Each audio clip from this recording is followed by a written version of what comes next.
دیکھیں قرآن میں یہ ٹاپک کئی دفعہ ڈسکس ہوا ہے، لا یکلف اللہ نفسا الا وسعہا۔ اللہ تعالیٰ کسی جان کو پہ اس کی حیثیت سے بڑھ کر بوجھ نہیں ڈالتا، جتنی اس کی کمپیٹنسی ہے نا سہنے کی۔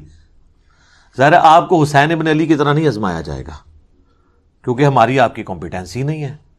ان کو اس لیے آزمایا گیا کہ ان کے اس عہدے کو جسٹیفائی کرنا تھا کہ جنتی نوجوانوں کے سردار ہیں، جو جامعہ ترمذی میں حدیث ہے۔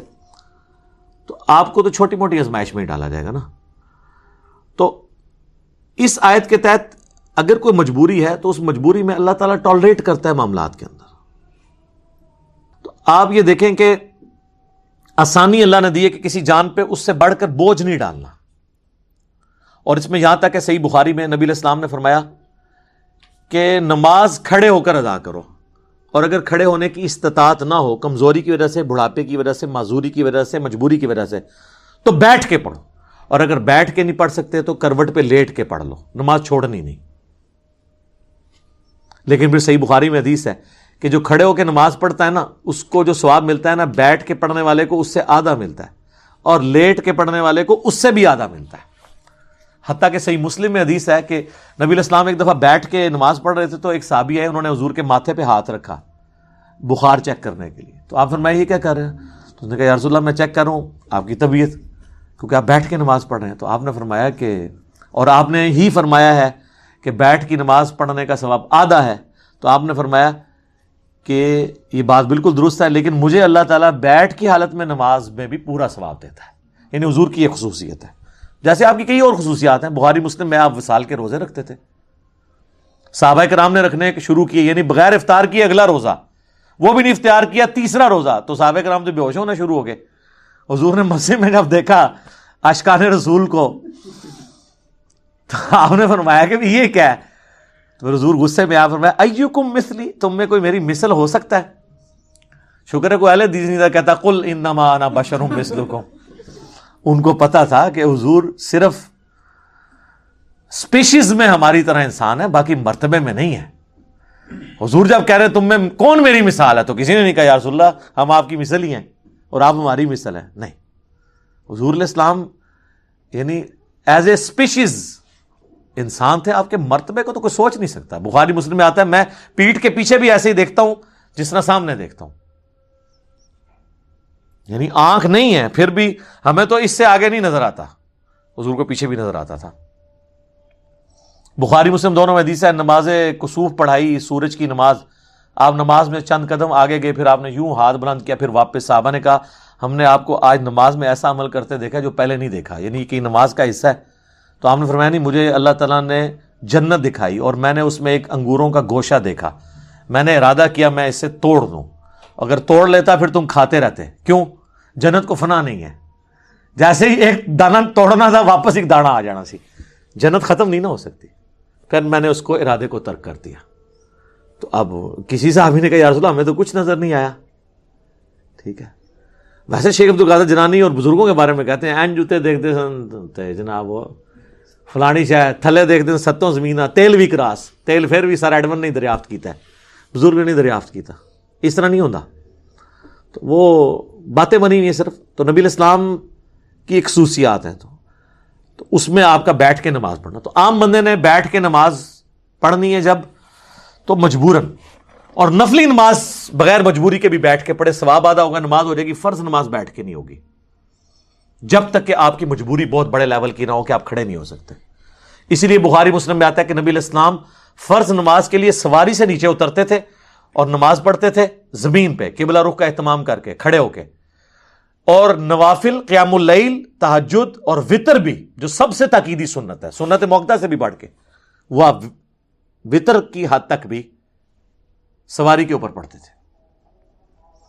اور عبداللہ ابن عمر کہتے ہیں حضور اس چیز کی بھی پرواہ نہیں کرتے تھے کہ سواری کس طرف مڑ رہی ہے، یعنی تعبیر جو آپ کا استقبال قبلہ ہے وہ نفلی نماز کے لیے ضروری نہیں ہے، اور سواری پہ بیٹھ کے پڑھتے تھے۔ قبلہ رخ کا بھی اہتمام ضروری نہیں ہے نفلی نماز کے لیے، فرض زمین پہ اتر کے پڑھنا۔ حتیٰ کہ وہ کہتے ہیں کہ نبی علیہ السلام اس سواری پہ نماز پڑھتے ہوئے سر کے اشارے سے سجدہ اور رکوع کرتے تھے۔ اور ابو داؤد میں آگے تفصیل ہے کہ آپ رکوع کے لیے تھوڑا سا سر جھکاتے اور سجدے کے لیے تھوڑا زیادہ، یعنی آپ سجدہ کرتے ہی نہیں تھے، نہ رکوع کرتے تھے، بلکہ سر کے اشارے سے، یعنی ایسے نماز بیٹھ کے پڑھ رہے ہیں نا، رکوع کے لیے یوں، سجدے کے لیے یوں. یہ ان لوگوں کے لیے جو سجدے تک پہنچ نہیں سکتے. اگر کوئی پہنچ سکتا ہے تو قیام بے شک کرسی پہ بیٹھ کرے، باقی ساری نماز سجدے تک. جو نہیں کر سکتا وہ لوگ جو ہے نا ایسے سپر مین بنے ہوئے ہوتے ہیں اور وہ سامنے انہوں نے پھٹے بھی لگائے ہوتے ہیں کرسیوں کے اوپر، نہ اس کے اوپر سجدہ کر رہے ہوتے ہیں. یہ حرام ہے، خلاف سنت ہے. بیٹھ کے نماز جب اشارے سے ہو، بیٹھ کے نماز ہوتی اشارے سے ہے، الا یہ کہ آپ نیچے تک جا نہ سکے تو آپ یوں کریں گے، یوں کریں گے. رکوع آپ یوں کریں گے، سجدہ یوں کریں گے. صلی اللہ علیہ وآلہ وسلم. ہم ایک اذان کا جواب انشاءاللہ بعد میں دے لیں گے، ایک وقت میں ایک کافی ہے. تو یہ آپ کے بیٹھ کے نماز کا طریقہ ہے. صحیح بخاری میں آتا ہے کہ حضرت عبداللہ بن عمر کے ساتھ ایک شخص نے نماز پڑھی، وہ تشہد میں بیٹھا تو چوکڑی مار کے 4 زانوں بیٹھ گیا، آلتی پالتی مار کے نا. تو سلام پھیر کے انہوں نے کہا یہ تو کیا کر رہا ہے؟ ان کا جی حضرت میں نے آپ کو بھی دیکھا ہے اس طرح. ان کا نبی الاسلام نے تو ہمیں یہ حکم فرمایا کہ ہم دایاں پاؤں کھڑا کریں، بائیں پہ بیٹھیں. تو جو تو نے مجھے دیکھا ہے نا وہ اس لیے کہ میرے پاؤں میں درد تھا، میں اس طرح بیٹھ نہیں سک رہا تھا، میرے پاؤں میرا وزن اٹھا نہیں سک رہے تھے، تو میں نے مجبوراً آلتی پالتی مار کے بیٹھا ہوں. تو یہ بعض لوگ جب بیٹھ کے نماز پڑھتے ہیں، بعض لوگ آلتی پالتی مار کے بھی بیٹھتے ہیں. نہیں، بیٹھ کے جب آپ نے نماز زمین پہ بیٹھ کے پڑھنی ہے تو تشہد کی حالت میں بیٹھ کے نماز پڑھنی ہے. ٹھیک ہے. اگر آپ ہاتھ باندھ کے کریں گے تو وہ تو ٹھیک ہے. اگر آپ نے ہاتھ چھوڑ کے نماز پڑھنی ہے تو آپ نے ہاتھ اپنے زانوں پہ ہی رکھنے ہیں قیام کی حالت میں. ٹھیک ہے. یہ تو اب چھوٹے مسئلے رہ گئے نا، ہاتھ باندھ کے ہاتھ چھوڑ کے نماز پڑھو صحیح. ٹھیک ہے. تو بیٹھ کے نماز پڑھنے میں آپ نے یہ چیز، لیکن فرض نماز کے لیے ضروری ہے قبلہ رخ کا اہتمام کرنا. باقی لیٹنے کے لیے بھی نماز بعض اوقات بیٹھ کے بھی نہیں کو پڑھ سکتا. لیٹنے کے لیے پھر یہ ہے کہ اس کی چرپائی قبلہ رخ کر دی جائے، اس کی ٹانگیں قبلے کی طرف ہوں اور یہاں پیچھے تکیہ رکھ لیں کہ چہرہ اس کا قبلے کی طرف ہو. پھر یہ نہیں آپ کہیں گے کہ یہ کعبے کی طرف ٹانگیں ہو گئی ہیں، اس کا پھر شرعی عذر ہے. تو آپ اس طریقے سے وہ نماز پڑھے گا. رہ گیا وضو کا مسئلہ تو اس کو اس کے اسی جگہ کروائیں. بعض لوگ نہیں غسل خانے تک آ سکتے، اگر اس میں بھی تردد ہے تو ایک چھوٹی سی مٹی کی ٹکیا لا کے رکھتے ہیں، اس سے وہ تیمم کر لیں. غسل کی جگہ بھی ایک ہی تیمم کا طریقہ ہے اور وضو کی جگہ بھی کہ آپ نے چہرے کا اور ہاتھوں کا تیمم کرنا ہے. یہ کلائیوں تک بھی ثابت ہے اور کونیوں سمیت بھی ثابت ہے، دونوں طریقے درست ہیں. تو آپ کا تیمم ہو جائے گا. تو اس طریقے سے آپ نماز کر سکتے ہیں. اور اس طرح کی جو مریض حضرات ہیں وہ جمع سوری کر لیں، جو سب کے نزدیک جائز ہے. ظہر آخری وقت میں پڑھیں، عصر اول وقت میں. ظاہر ہے وہ جماعت سے تو نہیں پڑھ رہے ہوں گے، تو وہ 3 نمازوں کے اوقات میں 5 نمازیں پڑھ لیں گے. مغرب اور عشاء کو جمع کر لیں، ظہر عصر کو جمع کر لیں. آسانی ہے. تو یہ ساری ثانیہ وہ اویل کریں. لیکن یہ بڑی حیران کن بات ہے، میں نے کئی بوڑھے بوڑھے لوگ دیکھے ہیں جو مسجد کے دروازے پہ آدھا گھنٹہ کھڑے ہو کے پالیٹکس ڈسکس کرتے ہیں، اپنے گھر والوں کی، اپنی یعنی جو بہویں ہیں ان کی برائیاں بیان کرتے ہیں، یا اپنے بیٹوں کی نافرمانیاں ڈسکس کرتے ہیں. اور جیسے ہی مسجد میں جاتے ہیں نا، وہاں بیٹھ کے نماز پڑھتے ہیں، کہتے ہیں جی گوڈے نہیں کام کرتے. یہ کیڑے گوڈے نے جڑے باہر کام کر رہے سن اندر نہیں کر رہے، انہیں فولڈ نہیں ہوتے. تو فولڈ تو آپ نے اندر بھی نہیں کرنے، آپ کھڑے ہو کے نماز پڑھیں نا ساری. اگر آپ آدھا گھنٹہ کھڑے ہو کے گپے مار سکتے ہیں تو 5 منٹ حنفیوں کے 4 فرض نہیں پڑھ سکتے. زیادہ تر حنفی ہوتے ہیں نا بابے تو حنفی نے، ظاہر ہے اس زمانے تے قرآن و حدیث دے ترجمے نہیں سن ہوئے ہوئے. تو 5 منٹ کی آپ کی نماز ہوتی ہے. فجر کی ہو وہ بھی 5 منٹ کی، ظہر کی بعض کا 4.5 منٹ کی بھی ہو جاتی ہے. تو آپ کھڑے ہو کے نماز پڑھ لیں ساری نماز، رکوع اور سجدے اشاروں سے کریں. لیکن کرسی پہ آپ بیٹھیں گے نماز نہیں ہوگی. اور یہ حنفی بتاتے ہیں اپنی پبلک کو کہ یہ کام نہیں کرنا. بیٹھ کے نماز فرض نماز نہیں ہوتی، نفلی نماز ہو جاتی ہے، وہ آپ جتنی مرضی پڑھیں. ٹھیک ہو گیا جی؟ جزاکم اللہ خیر. بخاری اور مسلم دونوں میں حدیث ہے کہ اللہ کا ذکر کرنے والا زندہ کی مثل ہے اور ذکر نہ کرنے والا مردہ کی مثل ہے. یعنی وہ زندہ لاش ہے جو اللہ کا ذکر نہیں کرتا. جامع ترمذی میں حدیث ہے، ایک صحابی حاضر ہوئے، یا رسول اللہ مجھے کوئی ایسی نصیحت کریں کہ اس کے بعد مجھے کسی چیز کی ضرورت نہ رہے. نبی علیہ السلام نے کہا کہ تیری زبان ہر وقت اللہ کے ذکر سے تر ہے. بس یہ نصیحت تھی. یعنی صرف نماز کی حد تک نہیں، عام حالت. اچھا، ذکر کے لیے زبان ہلانا بھی ضروری نہیں ہے، دل میں بھی ذکر ہو سکتا ہے. اللہ کو یاد کرنا بھی ذکر ہے، غور و تفکر کرنا بھی ذکر ہے. اصل چیز ہے گاڈ اورینٹڈ ہو. بخاری مسلم میں حدیث ہے، جب تم نماز پڑھ کے اسی جگہ پہ بیٹھے رہتے ہو نا جہاں پہ نماز پڑھی تھی، اسی مصلی کے اوپر، جب تک وضو نہیں ٹوٹتا نا، کچھ ذکر نہ بھی کرو تب بھی فرشتے دعائے رحمت تمہارے لیے کرتے رہتے ہیں. حتیٰ کہ بخاری مسلم میں آیا کہ جو شخص نماز کے انتظار میں ہے نا، اللہ تعالیٰ اسے بھی نماز کے اندر ہی شمار کر لیتا ہے. دیکھیں اللہ تعالیٰ کی رحمت ہے. یعنی یہ تو ایک نہ ختم ہونے والا سلسلہ ہے. بخاری مسلم دونوں میں حدیث ہے، میں اپنے بندے کے گمان کے قریب ہوں جیسا کہ میرے بارے میں گمان کرے. جب وہ مجھے دل میں یاد کرتا ہے میں اسے دل میں یاد کرتا ہوں. جب وہ مجھے کسی مجلس میں یاد کرتا ہے نا تو میں اس سے بہتر مجلس میں اسے یاد کرتا ہوں. جب وہ میری طرف ایک بالش بڑھتا ہے میں اس کی طرف ایک ہاتھ بڑھتا ہوں. جب وہ میری طرف چل کے آتا ہے میں اس کی طرف دوڑ کر آتا ہوں. تو یہ حدیث قدسی ہے بخاری مسلم دونوں میں. اور اسپیسیفکلی یہ قرآن حکیم کی درس و تدریس کے حوالے سے ذکر ہوا تھا کہ ایسی مجلس میں فرشتے حاضر ہوتے ہیں اور جب اللہ کے پاس جاتے ہیں، حالانکہ اللہ جانتا ہے، پھر بھی پوچھتا ہے کہ میرے بندوں کے پاس گئے تھے کس حالت میں پایا. وہ بتاتے ہیں یہ حالت تھی. پھر اللہ تعالیٰ پوچھتا ہے مجھ سے کیا مانگ رہے تھے؟ فرشتے بتاتے ہیں کہ بندے جنت مانگ رہے تھے. اللہ تعالیٰ پوچھتا ہے کیا جنت دیکھی انہوں نے؟ کہتے ہیں نہیں، اگر دیکھ لیتے تو اس سے بھی زیادہ مانگتے. اور کیا کہتے تھے؟ جہنم سے آزادی مانگتے تھے. کیا جہنم دیکھی میرے بندوں نے؟ نہیں، اگر دیکھ لیتے اس سے بھی زیادہ شد و مت سے مانگتے.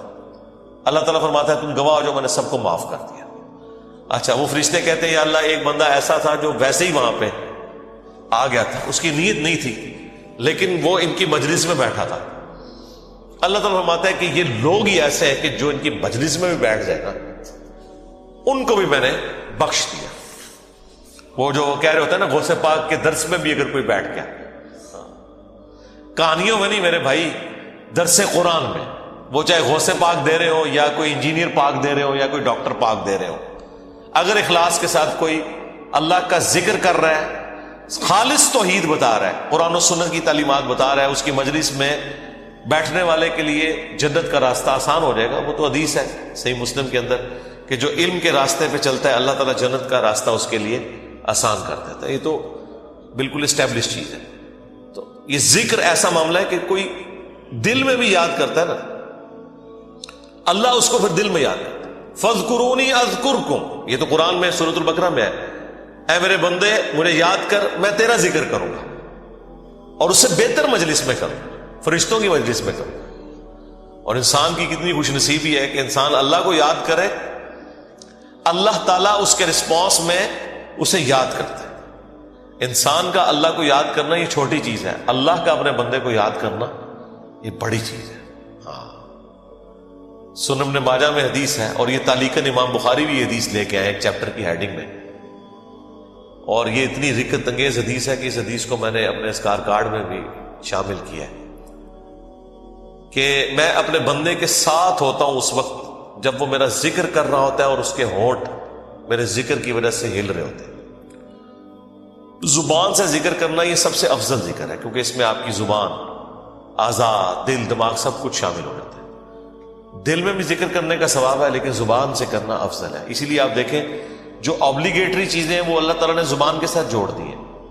یعنی نماز آپ دل میں نہیں پڑھ سکتے، زبان سے پڑھنی ہے، اور کم از کم اتنی آواز سے کہ وہ خود آپ محسوس کر رہے ہو. محسوس سے مراد یہ نہیں ہے کہ 10 نمازی دیر تک سن رہے ہیں، نہیں، محسوس سے مراد ہے کہ آپ کو فیل ہو رہا ہے کہ آپ کو اپنی زبان سے پڑھ رہے ہیں. اس طریقے سے جانور قربان کرنا ہے تو تکبیر اتنی آواز سے کہنی ہے کہ آپ کے کان خود سن رہے ہو. جو آبلیگیٹری چیزیں ہیں وہ اللہ تعالیٰ نے زبان کے ساتھ جوڑی ہوئی. زبان کا ذکر بہرحال دل کے ذکر سے افضل ہے. باقی ریاکاری والا جو ایشو ہے وہ ہر شخص کا ایک پرسنل معاملہ ہے، کسی کے اوپر ہم فتویٰ نہیں لگاتے. لیکن جو اللہ تعالیٰ نے آبلیگیٹری نمازیں رکھ دی ہیں وہ تو اتنی اعلانیہ رکھی ہوئی ہیں کہ خود بخود ریاکاری کا چانس ہے، تو وہ ریاکاری نہیں ہے. بعض اوقات شیطان کسی کو وسوسہ دلاتا ہے میں جماعت سے نماز پڑھوں گا یا مسجد میں زیادہ دیر بیٹھوں گا تو باقی لوگ کہیں گے کہ جی یہ لوگ بڑا نیک ہو گیا ہے تو اس سے میرے دل میں تکبر آ جائے گا. یہ شیطانی وسوسہ ہوتا ہے نا، اس طرح نہیں سوچنا کبھی بھی. آپ نے خالص رہنا ہے. صحیح مسلم میں حدیث ہے، صحابہ کرام نے کہا یا رسول اللہ بعض اوقات ہم نیکی کا کوئی کام کرتے ہیں حالانکہ پوری نیک نیتی سے کر رہے ہوتے ہیں، یہ نیت نہیں ہوتی کہ لوگ ہماری تعریف کریں، لیکن پھر بھی لوگ تعریف کر دیتے ہیں اور وہ ہمیں اچھی بھی لگتی ہے. ظاہر تعریف کسے بری لگتی ہے، تو کیا یہ ریاکاری ہے؟ آپ نے فرمایا نہیں، یہ ریاکاری نہیں ہے، بلکہ یہ دنیا میں اللہ تعالیٰ کا انعام ہے اپنے بندے کے لیے کہ کسی بندے کی تعریف کوئی کرتے. لیکن دوسری طرف نبی علیہ السلام نے اس بندے کے لیے یہ کہا ہے کہ کسی کے منہ پہ ایسی تعریف نہیں کرنی ہے کہ وہ تکبر کے اندر مبتلا ہو جائے. جس کی ہو رہی ہے اس نے خواہش کا اظہار نہیں کرنا کہ لوگ میری تعریف کریں. تو یہ باریک سے فرق ہوتے ہیں جس کی وجہ سے بعض اوقات شیطان، میں نے کئی لوگوں کو سنا ہے کہ جی ہم نے داڑھی رکھ لی تو پھر لوگ مسائل پوچھیں گے، لوگ ہمیں نیکوکار کہیں گے، اس لیے جی ہم داڑھی نہیں رکھ رہے. پھر وہ قرآن و حدیث سے سب سے بڑی دلیل دینا شروع کر دیتے ہیں جی ڈاکٹر اقبال کی بھی داڑھی نہیں تھی. قرآن و حدیث ان کے نزدیک یہ ہے کہ ڈاکٹر اقبال کی داڑھی نہیں تھی، اور پوری زندگی ڈاکٹر اقبال کو یاد کرتے کرتے مر جاتے ہیں. اللہ کے نبی علیہ السلام کو پس پش ڈال دیتے ہیں. کئی لوگ ہیں وہ کہتے ہیں کہ جی وہ جی ہاں نبی علیہ السلام خواب میں زیارت کروا کے خود منو ایک بار بھی کہہ دینا میں داڑھی رکھ لینی. تو میں ان کو کہتا ہوں وہ 1400 سال پہلے کہہ کے گئے ہیں بھائی. اور اس سے بھی بڑھ کر اللہ قرآن میں کہہ گیا سورہ النساء کی آیت نمبر 119 کہ یہ شیطان کا راستہ ہے، کہ شیطان کہے گا. اس نے یہ وعدہ کیا تھا اپنے رب کے ساتھ وَلَآمُرَنَّهُمْ فَلَا يُغَيِّرُنَّ خَلْقَ اللَّهِ، اے اللہ میں تیری مخلوق کو ابھاروں گا کہ وہ تیری بنائی ہوئی تخلیق کو بدل دیں گے. تو یہ تخلیق اللہ نے دی تھی مرد کے لیے. اتنی داڑھی رکھنا کہ جسے عرف عام میں داڑھی کہا جائے یہ مرد کے لیے اوبلیگیٹ. تو ہر بندے نے کوئی نہ کوئی اپنے لیے لیم ایکسکیوز رکھا ہوا ہوتا ہے. تو میں ان کو بھی کہتا ہوں بھائی 1400 سال پہلے حکم ہو چکا ہے بھائی، اب کس حکم کا آپ انتظار کر رہے ہیں. تو بعض اوقات شیطان یہ بھی وسوسہ دلاتا ہے کہ جی اگر میں جماعت سے نماز پڑھوں گا تو لوگ کہیں گے یہ بڑا نیکوکار ہے لہٰذا میں گھر میں ہی پڑھ لیتا ہوں. نہیں بھائی، جو فرض چیزیں وہ آپ نے حکم پہ عمل کرنا ہے، اپنی عقل کو اس میں دخل نہیں دینا. اب داڑھی بھی سامنے نظر آ رہی ہے، داڑھی تو ظاہر چہرے پہ رکھی جائے گی نا، پیٹ میں تو صرف بزرگوں کی داڑیاں ہوتی ہیں، ہاں بابوں کی، اور جو کتابوں کے ماننے والے ہیں ان کی داڑھی تو باہر ہوتی ہے، وہ تو سامنے رکھنی ہوگی. اسی طریقے سے نماز بھی لوگوں کے سامنے ہی پڑھنی پڑے گی جماعت سے. یہ تو ہو ہی نہیں سکتا کہ آپ کہ میں نے جماعت سے نماز نہیں پڑھنی ہے، گنہگار ہوں گے. یہ مرد کے لیے میں کہہ رہا ہوں، عورت تو ظاہر ہے اس کے لیے تو حکم ڈفرینٹ ہے. تو یہ چیزیں اللہ تعالیٰ نے اپنی یاد کے لیے دیکھیں کتنے الارمز فٹ کیے ہوئے ہیں، ہمیں کتنے سگنل پورے دن میں ملتے ہیں. انسان اللہ تعالیٰ سے اپنے آپ کو بے نیاز کر ہی نہیں سکتا. میں ایک ہسٹری چینل کے اوپر یا نیشنل جغرافک پہ ایک ڈاکومنٹری دیکھ رہا تھا. ایک کوئی نان مسلم تھا تو وہ مختلف مسلمان اسکالرس کے پاس تھا امریکہ میں، انٹرویو کرنے جا رہا تھا کہ ہمیں آپ ریلیجن کے بارے میں بتائیں کہ اسلام کیا ہے. تو وہ امریکہ میں ایک شیعہ عالم تھے، ینگ تھے. اس سے جب اس نے سوال کیا نا کہ اسلام کیا ہے تو اس نے کہا اسلام خدا کے گرد سینٹرڈ ہے، بس کہ ہر وقت خدا آپ کے سامنے ہونا چاہیے. یہ اسلام کی بیسک ڈیفینیشن ہے. واقعی اسلام یہی بات ہے. اسلام کیا ہے؟ ٹو سبمٹ یور ول، اللہ کے سامنے سر تسلیم خم کرنا. اچھا اب یہ بات مجھے بھی پتا، لیکن جب میں نے اس بندے کے منہ سے یہ بات سنی نا پھر میں نے غور کرنا شروع کیا. اس نے کہا کہ ہر وقت اللہ آپ کے سامنے ہونا چاہیے. تو پھر میں نے سوچا واقعی یار اسلام تو ہے ہی سینٹرڈ اراؤنڈ گاڈ ہے. صبح سے لے کر شام تک ہر چیز خدا کے گرد گھومتی ہے. صبح اٹھ کے آپ پہلا جملہ کیا بولتے ہیں؟ الحمدللہ الذی احیانا بعدما اماتنا والیہ النشور. تمام تعریفیں اس اللہ کے لیے جس نے مرنے کے بعد مجھے دوبارہ سے زندہ کر لیا اور میں نے لوٹ کے اسی کی طرف جانا ہے. آخرت کا ذکر بھی ساتھ ہی ہے. یہ تلوار جو ہے نا یہ ہر وقت لٹکی رہے گی. آپ دیکھیں دنیا میں جتنی دعائیں ہو رہی ہوتی ہے نا، آخرت کا موت کا ذکر ساتھ پیرلل میں آ رہا ہوتا ہے کہ تیاری سٹارٹ ہی صبح کیا ہو رہا ہے، اے اللہ موت کے بعد زندگی دی ہے اور پھر میں نے مار کے تیرے پاس ہی آنا ہے جو آخری موت ہے جس کے بعد میں نے اٹھنا بھی کوئی نہیں، پھر قیامت میں ہی اٹھنا ہے. یہ سٹارٹ ہو رہا ہے. نماز پڑھیں گے وہ تو ذکر کی اعلیٰ ترین چیز، واقعی میں صلاۃ لذکری، میری یاد کے لیے نماز کو قائم رکھنا، اور نماز کے بعد بھی اذکار، نماز کے اندر بھی اذکار، مسجد میں جانے کی دعا وہ بھی گاڈ اورینٹڈ، مسجد سے نکلنے کی دعا، ٹوائلٹ گئے ہیں تو اس میں جانے کی دعا، اس سے نکلنے کی دعا، پھر گھر سے نکلے ہیں پھر اللہ کو یاد کر کے نکلے ہیں، جہاں جا رہے ہیں اپنا کوئی کام سٹارٹ کر رہے ہیں تو اللہ کے نام سے سٹارٹ کر رہے ہیں، اور ساتھ یہ ٹینشن لگی ہوئی ہے کہ فجر تو پڑھ لی ہے، اب زور کا وقت اتنے بجے ہے، اپنے آپ شیڈیول کو سیٹ کرتے ہیں تاکہ میں جماعت سے نماز پڑھ سکوں، تو بس جو یہ شیڈیول طے کر رہا ہے نا، وہ بھائی فجر سے لے کے زور تک نماز کی حالت میں ہے، کیونکہ وہ نماز کے انتظار میں بیٹھا ہے۔ نماز کے انتظار میں بیٹھنے کے لیے مسجد میں بیٹھنا ضروری نہیں ہے، کوئی اپنے آفس میں بھی بیٹھا ہے نا اس انتظار میں کہ میں نے نماز کے لیے جانا ہے، وہ نماز کے انتظار میں بیٹھا ہوا ہے، پھر نماز کا وقت آ جاتا ہے، پھر بازار میں جانے کی دعا، سواری پہ بیٹھے تو اس پہ دعا، وہ ساری دعائیں ذرا آپ پڑھیں، کوئی بزرگ بابا آپ کو ان دعاؤں میں نظر نہیں آئے گا، خدا سے شروع ہو کے خدا پہ ختم۔ یہ کائنات سینٹرڈ اراؤنڈ گاڈ ہے، ہماری زندگی کا مقصد خدا کی پہچان ہے، انبیاء کے دنیا میں آنے کا مقصد خدا کی پہچان ہے، ہر چیز خدا کے گرد گھومتی ہے۔ یہ اصل میں اللہ کو مطلوب انسان ہے جو سینٹرڈ اراؤنڈ گاڈ۔ تو آپ اس کے ذرا ٹیسٹ کو فیل کریں۔ الذین آمنوا، جو لوگ ایمان لائے، وتطمئن قلوبہم بذکر اللہ، اور مطمئن ہوتے ہیں ان کے دل اللہ ہی کی یاد سے۔ الا بذکر اللہ تطمئن القلوب، آگاہ ہو جاؤ کہ دلوں کا سکون ہے ہی اللہ کی یاد میں۔ یہ اللہ تعالیٰ نے سکون رکھے اس کے اندر۔ سکون سے مراد یہ نہیں ہے کہ دنیا میں آپ کو کوئی پریشانی نہیں آئے گی، اگر یہ مطلب ہو تو انبیاء کرام نے تو سب سے زیادہ بے سکونی دیکھی ہے۔ ہر آزمائش اللہ تعالیٰ نے ان کے اوپر ڈالی ہے اور وہ ثابت قدم رہے۔ مراد یہ کہ اگر کوئی آزمائش آئے گی تو وہ برداشت کرنا آسان ہو جائے گی۔ پھر دنیا حسنہ کیا ہے کہ دنیا میں اگر تکلیف بھی آئے تو صبر آ جائے گا کہ اللہ کی مرضی، انا للہ و انا الیہ راجعون۔ دیکھیں تکلیف میں بھی آپ کو یہ دعا سکھا دی گئی، ادھر بھی موت ہے، اے اللہ ہم تیری طرف سے آئے تھے، ہم نے بھی تیرے پاس ہی آ جانا ہے واپس، تو یہ تکلیف جو آئی ہے نا، یہ بھی تو ایک نہ ایک دن ختم ہو جانی ہے۔ بڑی سے بڑی تکلیف بھی اس دن تو ختم ہو جانی ہے جس دن انسان کو موت آنی ہے۔ بیمار تھا تو جب بندہ ہی ختم ہو گیا تو بیماری بھی ختم ہو گئی۔ تو دیکھیں ہر جگہ گاڈ اورینٹڈ، اللہ کی طرف متوجہ رہنا۔ تو اس کے لیے اللہ تعالیٰ نے آپ کو پورا جو شیڈیول دیا ہوا ہے۔ ابھی تو یار ان لوگوں نے ہماری نمازوں کے مزے خراب کر دیے ہیں، کاش آپ کے اوپر وہ دریچہ کھل جائے جو ایک بند دریچہ ہے، وہ سال میں ایک دفعہ کھلتا ہے قیام اللیل کی شکل میں۔ لیکن اگر آپ امیجن کریں کہ دنیا میں جتنی بھی مساجد ہیں ان کے اندر جہری نمازوں میں قرآن الف لام میم سے شروع ہو کے یا سورہ فاتحہ سے شروع ہو کے والناس تک پورا سال چلے، ایک ایک رکوع، ایٹ لیسٹ ایک ایک رکوع، کتنا ٹائم لگ جائے گا؟ اگر یہ نماز 7 منٹ میں ختم کرتے ہیں وہ 20 منٹ میں ہو جائے گی یا 15 منٹ میں۔ ایک رکوع مغرب کے اندر پہلی رکعت میں، دوسرا رکوع مغرب کی دوسری رکعت میں، پھر عشاء کی رکعت میں اس سے اگلے والا رکوع، اور اس کی دوسری رکعت میں اس سے اگلا، اور اس طریقے سے فجر میں۔ یہ 6 رکعتیں جو ہیں آپ کی جہر، 2 مغرب، 2 عشاء اور 2 فجر، ان میں قرآن پورے سرکل میں چلتا رہے۔ آپ کو عربی آتی ہے نہیں آتی اس سے کوئی فرق نہیں پڑتا، آپ کا اسمارٹ فون آپ کے ہاتھ میں ہو اور ترجمے والا قرآن آپ نے اس پہ کھولا ہوا۔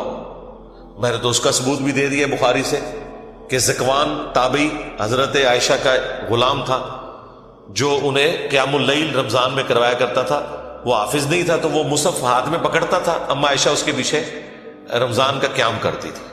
اس کا مطلب ہے سننے میں زیادہ آسانی اور مزہ آتا ہے بجائے خود پڑھنے کے۔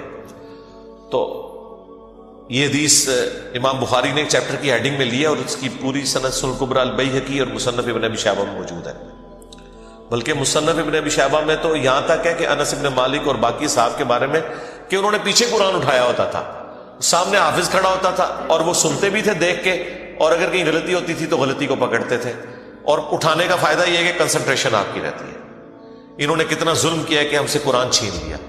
مغرب، عشاء اور فجر کی نمازیں واللہ اس لیے نہیں تھی کہ آپ نے صرف رکعتیں پوری کرنی ہیں، یہ آپ کے اندر فیول ڈالنا تھا کہ جب آپ جہرن قرآن سنیں گے تو آپ کی پروگرامنگ ہوتی رہے گی۔ ہم کیا سنتے ہیں؟ وہی رٹی رٹائی آخری 10 صورتیں یا چند صورتوں کی آخری آیات، سورہ بقرہ کی آخری آیات، سورہ حشر کی آخری آیات، وہی جو مولویوں نے رٹی ہوئی ہے۔ یار اگر حافظ قرآن نہیں بھی آپ کا امام مسجد، کوئی مسئلہ نہیں، وہ مصحف اٹھا کے پڑھ لے، کوئی مسئلہ نہیں، قرآن دیکھ کے تو پڑھنا اس کو آتا ہے نا، قاری ہے مصحف اٹھا کے پڑھے. لیکن آپ ذرا امیجن کریں کہ آپ کی نماز کا لیول کیا ہوگا کہ آپ کو اگلی نماز کا انتظار رہے گا کہ بھئی، اور آپ یہ کوشش کریں گے کہ آپ کی نماز نہ چھوٹے، وہاں سے رکوع اگلا سٹارٹ. بلکہ میں تو کہتا ہوں گورنمنٹ لیول پہ یہ ہونا چاہیے کہ ایک اجتماعی نظم کوئی قائم کرے، اجتماعی نظم ہو پورے ملک میں. عید کی رات کو اگلا قرآن سٹارٹ ہو جائے، گورنمنٹ کی طرف سے شیڈیول ہو کہ بھئی اب یہ اگلا قرآن سٹارٹ ہو گیا، اتنے رکوع ہیں، 6 رکوع کور ہوتے ہیں نا. اگر آپ 6 جہرن رکھتے رہے تو آلموسٹ کوئی 520 کے قریب رکوع بنتے ہیں. ان کو ڈیوائڈ کر لیں تو پورے ملک کے اندر ختم قرآن بھی ایک ہی دن ہو رہا ہو، شمسی اعتبار سے رکھ لیں، تاکہ کوئی شخص دوسرے شہر میں بھی چلا گیا ہے اسے یہ یقین ہو کہ ہاں جی میں فلاں مسجد میں جاؤں گا تو شیڈیول ایک ہی چل رہا ہے. یہ ہم نے دنیاوی کئی معاملات میں اپنے آپ کو مینج کیا ہوا ہے اس طریقے سے. دیکھ لیں KFC آپ امریکہ سے کھائیں، آپ سعودیہ سے کھائیں، آپ جیلوں میں بیٹھ کے کھائیں، آپ کی آنکھوں میں پٹی بندھی ہوئی ہو، آپ کھا کے بتا دیں گے کہ آپ KFC کا چکن کھا رہے ہیں. اس سے قطع نظر کہ آپ دنیا میں کہاں بیٹھے ہوئے ہیں. 66,000 آؤٹ لیٹس ہیں ان کی دنیا میں. یہ بھی پرانا فگر ہے، اب تو پتہ نہیں اس سے زیادہ ہی نہ ہوگی ہو. ایک ذائقہ دیا نا پوری دنیا کے اندر انہوں نے. اس طرح کے کئی شیڈیول ہیں، اور اگر یہ تھوڑی سی ایفرٹ پٹ کر لی جائے تو سرکار آپ کو کوئی اپنے بچوں کو توحید سکھانے کی ضرورت نہیں ہے. توحید خود بخود وہ سیکھ جائیں گے. پورے دورہ قرآن بھی نہیں ہوگا، انہیں پتا چل جائے گا کہ سب کچھ فراڈ چل رہا ہے. قرآن تو کوئی اور ہی بات کرتا ہے. یہی وجہ ہے کہ جو غیر مسلم ملکوں میں لوگ جاتے ہیں نا، وہاں جب ان کا نان مسلم لوگوں سے واسطہ پڑتا ہے تو پھر ان کو بھی تھوڑی شرم آتی ہے کہ یار وہ جب پوچھتے ہیں ہاں جی اسلام کیا ہوگا، ہم تو پتہ ہی کچھ نہیں. پھر قرآن ترجمے سے پڑھتے ہیں تو آپ دیکھتے ہیں کہ یہاں داڑھی بھی نہیں ہوتی، وہاں سے داڑھی بھی رکھ کے آ جاتے ہیں، نماز بھی شروع کر دیتے ہیں، قرآن بھی پڑھ لیتے ہیں اور گمراہ بھی ہو جاتے ہیں. یعنی ادھر والوں کی نظر میں وہ کہتے ہیں ارے یہ کیا کہانیاں تم لوگوں نے، دین قرآن میں تو یہ کچھ اور لکھا ہوا ہے. تو اگر یہ شیڈیول گورنمنٹ کر دے، یہ کوئی مشکل کام ہے مجھے بتائیں. چلے پردہ رکھنے کے لیے اگر کوئی جعلی حافظ بھی ہے، گورنمنٹ کہہ دے کہ ٹھیک ہے جی مصحف اٹھائیں، مصحف اٹھا کے پڑھیں، پردے کا پردہ رہ جائے گا. اگر کسی کو یہی ہے کہ میں تو حافظ بن کے یہاں بھرتی ہوا تھا، ہے کوئی نہیں تھا، کوئی مسئلہ نہیں ہے، مصحف اٹھا کے پڑھیں. پیچھے بھی لوگ ایئر فلائٹ موڈ میں دیکھیں اور ترجمے والا قرآن کھولیں. جب قرات ہو رہی ہوتی ہے اتنا آپ کو ٹائم مل جاتا ہے کہ آپ عربی اور نیچے ترجمہ بھی دیکھ سکتے ہیں. ویسے آپ اگر کوشش کریں نا کہ میں 6 رکوع روز کے ایک جگہ بیٹھ کے ترجمے سے پڑھوں، پھر پڑھ بیٹھے دوسری، کوئی نہ کوئی کام آپ کے آڑے آ جائے گا، کوئی نہ کوئی مصروفیت آڑے آ جائے گی. اسی لیے اللہ تعالیٰ نے اس کو نماز کا حصہ بنایا ہے. یہ لوگ پوچھتے ہیں کہ جی جہرن نمازیں کیوں ہیں، لو سن لو پھر اس واسطے کہ جہرن کہ قرآن کے ذریعے پروگرامنگ آپ کی ہوتی رہے، آپ قرآن سنتے رہے. اور ابھی تو میں آپ کو یہ بتا ہی نہیں رہا کہ نبی علیہ السلام کی نماز کتنی لمبی ہوتی تھی. فجر کی ایٹ لیسٹ 40 منٹ کی آپ کی فجر کی نماز ہوتی تھی. جی ہاں، میں تو ایک ایک رکوع کی بات کر رہا ہوں، وہاں تو پاؤ یا آدھا پارا پڑھنے کی بات ہے یا پارا پڑھنے کی بات ہے. چلے وہ نہیں ہے، ایک رکوع بھی کسی کی ہدایت کے لیے کافی ہے بھائی. 6 رکوع تو کور ہو گیا نا. 6 رکوع کا مطلب ہے کہ ایک پاؤ سے زیادہ اس کا پارا ہو گیا. ہر 4 دن کے اندر ایک پارا ختم ہو جایا کرے گا، ہر 4 دن کے اندر ایک پارا. تو اس کا مطلب ہے کہ یہ ایک مہینے کے اندر آلموسٹ کتنے پارے ہو جائیں گے جی؟ 7 پارے. اور 4 مہینے کے اندر آلموسٹ آپ کا ایک قرآن مکمل ہو جایا کرے گا. تو 4 مہینے میں اگر قرآن مکمل ہو رہا ہے تو سال میں 3 قرآن تو ویسے ہی ختم ہو جائے گا، چوتھا تراویح میں ہو جائے گا. 4 قرآن آپ کے. تو سرکار ایک سال نہیں، ایک دفعہ بھی قرآن سے کوئی گو تھرو ہو گیا. اور پھر اللہ نے کیا اس میں مزہ رکھا ہے کہ اتنی موٹی کتاب ہے کہ بوریت بھی نہیں ہوتی. آپ جتنا بھی پڑھ لینا دوبارہ اس سورت تک پہنچنے کے لیے اتنا وقت گزر چکا ہوتا ہے کہ جب آپ وہ دوبارہ پڑھتے ہیں آپ کو بالکل نئی لگ رہی ہوتی ہے. اگر یہ چھوٹی سی کتاب ہوتی ہے تو 2-4 بار پڑھ کے کوئی بوریت والا معاملہ ہو جاتا. لیکن اللہ تعالیٰ نے یہ چیز بھی رکھی، اتنی موٹی کتاب، اور ایک ایک سورت میں ایسی ملٹی ڈائریکشنل چیزیں رکھ دی ہیں، واقعات علیحدہ سے رکھ دیے، حکمت کی باتیں الگ سے رکھ دی، آخرت کا ذکر علیحدہ سے رکھ دیا، ہر اعتبار سے اس میں ٹیسٹ رکھا. تو یہ قرآن ہماری زندگی میں آ سکتا تھا. اور یہ ویڈیو تو میں نے بہت پہلے ریکارڈ کی ہے کہ قرآن کو اپنی زندگی میں کیسے لایا جائے. میرے نزدیک تو اس کے علاوہ کوئی چارہ نہیں. یاد رکھیں جو چیز آپ اپنی روٹین میں لانا چاہتے ہیں نا، کہ آپ اسے روزانہ کریں تو پھر آپ اسے زندگی کی اس چیز کے ساتھ جوڑ دیں جس کے اوپر آپ کی زیرو ٹالرنس ہے، تو وہ آپ کی زندگی کا حصہ بن جائے گی۔ مثلا بڑے لوگ پوچھتے ہیں جی بڑی کوشش کی تھی، 1 مہینے تک واک کرتے رہے فجر کے بعد، بس پھر بعد میں نہیں واک ہو سکی جی، ٹائم ہی نہیں ملتا۔ تو میں ان کو کہتا ہوں آپ اس کو اپنی روٹین میں جوڑیں۔ روٹین آپ کی کیا ہے؟ نماز مسجد میں جا کے پڑھتے ہو؟ ہاں جی، بس موٹر سائیکل نہیں اب لے کے جانا، پیدل جانا ہے مسجد میں۔ فجر کی نماز کے لیے بھی پیدل جانا ہے، اپنی روٹین میں آپ جانا ہی جانا ہے۔ اگر مسجد 15 منٹ کی مسافت کے اوپر ہے، چاہتے نہ چاہتے 15 منٹ کی آپ کی واک ہو جائے گی، اور اس کو آپ کو یاد کر کے نہیں کرنا پڑے گا، سوائے اس کے کہ آپ نے جانا ہے تو آپ نے پیدل جانا ہے۔ یا عشاء کے وقت آپ ٹائم رکھنا چاہتے ہیں تو اپنی واک کا ٹائم وہ رکھ لیں، اور 5 نمازیں پیدل جا کے پڑھیں تو آپ ذرا کیلکولیٹ کریں ہر نماز کے ساتھ جانے اور آنے میں آپ کی واک اٹیچ ہو جائے گی، کیونکہ آپ نے روٹین کا حصہ بنا لیا ہے۔ جو انسان کو اسپیشل کام کرنا پڑتا ہے نا، اس میں انسان کو تردد ہوتا ہے، لیکن جو انسان اپنی روٹین میں شامل کر لیتا ہے، بس یہ قرآن بھی میں کہتا ہوں آپ اپنی روٹین میں شامل کریں، اور اس کو شامل کرنے کا طریقہ یہی ہے کہ فرض نمازوں میں امام مسجد کی منت مارنی پڑے، کوئی مٹھی گرم کرنی پڑتی ہے اس کی، کریں اسے کہ بھائی یار چل کچھ نہیں تو فجر میں تو شروع کر یار، مغرب عشاء میں نہیں کر سکتا۔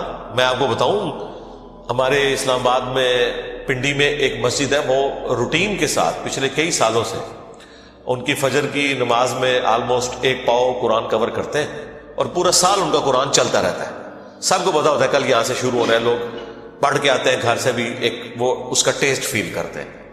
تو یہ تو مسلسل آپ کی روٹین میں جب قرآن آئے گا تو یہ وہ ساری گناہ، وہ ساری برائیاں جن کو چھوڑنے کے لیے آپ کو ایک ایفرٹ پٹ کرنی پڑتی ہے، وہ آٹومیٹکلی آپ کی زندگی سے نکلتی چلی جائے گی۔ جس طرح آپ نے دیکھا کہ بعض لوگ ایسے ہوتے ہیں بڑی ان کی شاہانہ زندگی ہوتی ہے، لیکن کبھی ان کے اوپر کوئی غم کی کیفیت ٹوٹتی ہے، بالکل بھی زندگی میں سادگی آ جاتی ہے، پھر آہستہ آہستہ وہ دنیا سے ریٹائر ہونا شروع ہو جاتے ہیں، ایک غموں کا پہاڑ گرتا ہے، آخرت اورینٹڈ ہو جاتے ہیں آہستہ آہستہ آہستہ آہستہ۔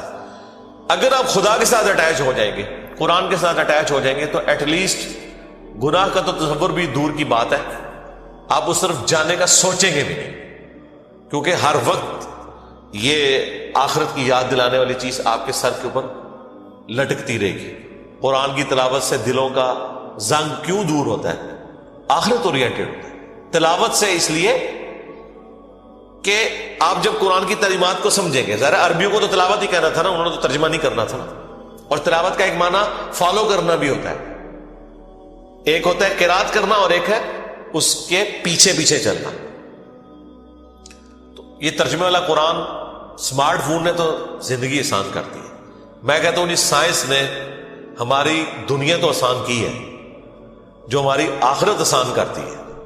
آپ امیجن کریں اس یوٹیوب کی برکت سے صدیوں میں جتنے لوگوں نے توحید قبول کی ہے، چند سالوں میں ہمارے پلیٹ فارم سے کر لی ہے، جو امید ہی کوئی نظر نہیں آ رہی تھی۔ اور یہ آپ نہ سمجھیں یہ لوگ ہیں، یہ نسلیں ہیں، ہاں آپ ان کو ملٹی پلائی کریں تو یہ ساری سائنس کی برکت ہے۔ آج دین کتنا سیکھنا آسان ہے، اور اس پہ عمل کرنے کے لیے آپ کو موٹیویٹ کرنے کے لیے کتنے والنٹیئر اویلیبل ہیں اگر آپ خدا کے ساتھ کمیٹڈ ہیں۔ اللہ تعالی ہمیں ہر وقت اپنی یاد میں رہنے کی توفیق دے۔ اللہ تبارک و تعالی اپنے ذکر پہ ہمیں استقامت دے۔ آج کی ہم قرآن کلاس کو اس دعا کے اوپر اہتمام کرتے ہوئے اینڈ کرتے ہیں۔ نبی الاسلام نے حضرت معاذ بن جبل سے فرمایا تھا، جامعہ ترمذی میں اور سنن نسائی میں حدیث ہے، اے معاذ میں تم سے محبت کرتا ہوں اور تمہیں نصیحت کرتا ہوں کہ ہر فرض نماز کے بعد اس دعا کو لازم کر لینا، اللہم اعنی علی ذکرک و شکرک و حسن عبادتک۔ ایک حدیث میں الفاظ ہے ربی اعنی علی ذکرک و شکرک و حسن عبادتک، اے اللہ میں تیری مدد مانگتا ہوں، میری مدد فرما اس بات پر کہ میں تیرا ذکر کروں، تیرا شکر کروں، اور بڑے احسن طریقے سے تیری عبادت کرتا رہوں، پورے پروٹوکول کے ساتھ، اس میں تو میری مدد فرما۔ اب دیکھیں یہ بھی اسی سے ریلیٹڈ چیز، نماز پڑھ کے فارغ ہوئے ہیں اور نماز کے بعد یہ دعا کر رہے ہیں کہ اللہ میں تیرا ذکر کروں، تیرا شکر کروں، اور احسن طریقے سے تیری عبادت کرتا رہوں، اس پہ تو میری مدد فرما۔ یعنی دعا سے اپنے آپ کو کبھی بھی غافل نہیں کرنا۔ سبحانک اللہم و بحمدک اشہد ان لا الہ الا انت استغفرک و اتوب الیک وما علینا. یا رسول اللہ کون ہوگا جو جنت میں جانے سے انکار کرتا ہے؟ تو آپ نے فرمایا کہ جس نے میری اطاعت کی، میرا حکم مانا، وہ جنت میں جائے گا، اور جس نے میری نافرمانی کی اس نے جنت میں جانے سے انکار کر دیا. یعنی کلمہ پڑھنے کے باوجود جب میری نافرمانی کر رہا ہے تو اس نے خود سے انکار کر دیا کہ میں نے جنت میں نہیں جانا. تو یہ بڑا سینسٹیو مسئلہ ہے. یہ ایک آدھی بات اٹھانا کہ جس نے ایک دفعہ بھی کلمہ پڑھا وہ جنت میں جائے گا، پوری بات بتایا کریں کہ اس صورت میں کہ اگر اس کا خاتمہ ایمان پر ہوا اور اللہ تبارک و تعالی نے اس کے اس گناہوں کی کوئی معافی والا معاملہ کر دیا ہزاروں لاکھوں سال جہنم میں جلنے کے بعد، تب ایسی صورتحال ہوگی. اللہ نہ کرے کہ ایسا ہو. ہم تو موم بتی کے فلیم پہ بھی 1 منٹ کے لیے ہاتھ نہیں رکھ سکتے، تو یہ کہنا کہ جی پھیرا لگے گا تو پھر جنت ہی ٹوری جاؤں گے، سوچ بھی نہیں سکتے. اللہ تعالیٰ فرما رہا ہے سورۃ الفرقان میں کہ جہنم تھوڑی دیر رہنے کے لیے بھی بری جگہ ہے اور مستقل قیام کے لیے بھی انتہائی بری جگہ ہے. اللہم اجرنا من النار، آمین. سورۃ الاحزاب کی آیت نمبر 72 میں انسان کو ظالم اور جاہل کیوں کہا گیا جبکہ اس نے اللہ کی امانت کو اٹھایا؟ یہ قرآن پاک لٹریچر کی زبان میں بات کرتا ہے. تو بیسیکلی اس کو اگر آپ انگریزی میں ٹرانسلیٹ کریں نا، کہ اللہ تعالیٰ یہ کہنا چاہ رہا ہے کہ انسان نے اس آفر کو انڈر ایسٹیمیٹ کر لیا، کہ اسے اندازہ نہیں تھا کہ یہ کہنا تو آسان ہے کہ جو کچھ بھی ہے تیرے محبوب کی امت میں ہے، غلامی رسول میں موت بھی قبول ہے، لیکن پریکٹیکلی جب قربانی دینے کی باری آئے تو ایسا ہوگا نہیں.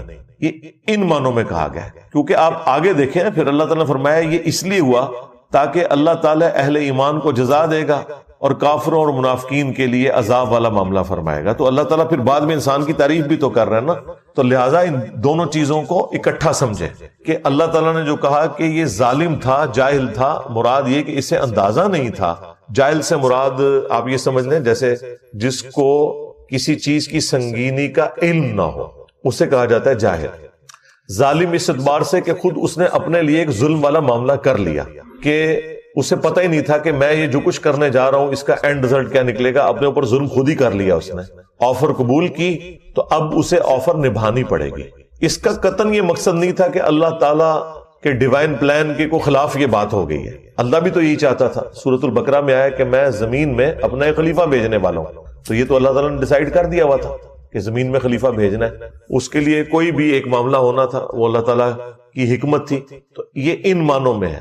اور اگر کوئی یہ کہے کہ مجھے تو یاد ہی نہیں ہے کہ میں نے کوئی اللہ تعالیٰ سے اس قسم کا عہد کیا تھا، ہماری انسٹنکٹ کے اندر یہ عہد موجود ہے، اس کو چھوڑ دیں. آج بھی کسی انسان کو یہ آفر کی جائے کہ تم نے چند سال کی زندگی خدا کو دینی ہے، پھر ہمیشہ کی زندگی کی کامیابیاں تمہارا مقدر ہوں گی، جس میں نہ تمہیں موت آئے گی، نہ کبھی بدحال ہوگے، نہ کبھی بوڑھے ہوگے، نہ کوئی غم پہنچے گا، حتیٰ کہ جو تم خواہش کرو گے وہ تمہیں ملے گا. دنیا میں تو انسان کوشش کر کے لیتا ہے تو اس کے لیے اپنی زندگی گنوا دیتا ہے، اور آخرت میں صرف خواہش کر کے مل جائے گا. تو ہر بندہ یہ آفر قبول کرنے کے لیے تیار ہے. اگر آپ کو یقین نہیں آتا تو میں آپ کو مثال دے دیتا ہوں. اگر کسی شخص کو یہ آفر دی جائے کہ جو شخص لاہور سے لے کر جہلم تک ریل کار میں 3 گھنٹے کا سفر کھڑے ہو کر کرے گا، جہلم پہنچتے ہی اس کی پوری زندگی کا خرچہ گورنمنٹ آف پاکستان اٹھائے گی. اس کے بچوں کا خرچہ، اس کی فیملی کی ساری ضروریات، اس کا مکان، سکولنگ، سب کچھ مرتے دم تک گورنمنٹ کے ذمہ ہے. تو کیا خیال ہے پورا لاہور جہلم نہیں پہنچ جائے گا؟ وہ کہیں گے 3 گھنٹے بس، پھر پوری زندگی کے لیے آسانی. آپ ذرا دنیا کی 60 سال کی زندگی کو صرف قیامت کے دن سے کمپیئر کریں تو 3 منٹ بنتا ہے. 50,000 سال کا دن ہے. جنت کی تو میں بات ہی نہیں کر رہا، وہ تو مسلم شریف میں حدیث ہے کہ جنت کی زندگی اور دنیا کی زندگی کو کمپیئر کیا جائے تو ایسے ہی ہے جیسے کوئی شخص انگلی ڈبوئے سمندر میں، سمندر کا پانی جو انگلی کے ساتھ لگے گا وہ دنیا کی زندگی ہے، اور سمندر انفینٹ آخرت کی زندگی ہے.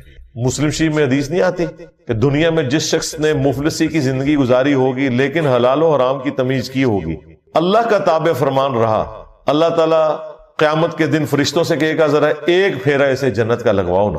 فرشتے اسے لے کے جنت میں جائیں گے. جب واپس آئے گا اللہ تعالیٰ پوچھے گا ہاں بھائی کوئی دنیا میں تکلیف دیکھی؟ وہ کہے گا اللہ تیری عزت کی قسم میں نے دنیا میں کوئی تکلیف نہیں دیکھی. جنت کا ایک پھیرا اس کی پوری زندگی کی تکلیف کو ختم کر دے گا کہ اگر مجھے یہ کچھ ملنے والا تھا تو میں نے دنیا میں کوئی تکلیف ہی نہیں دیکھی.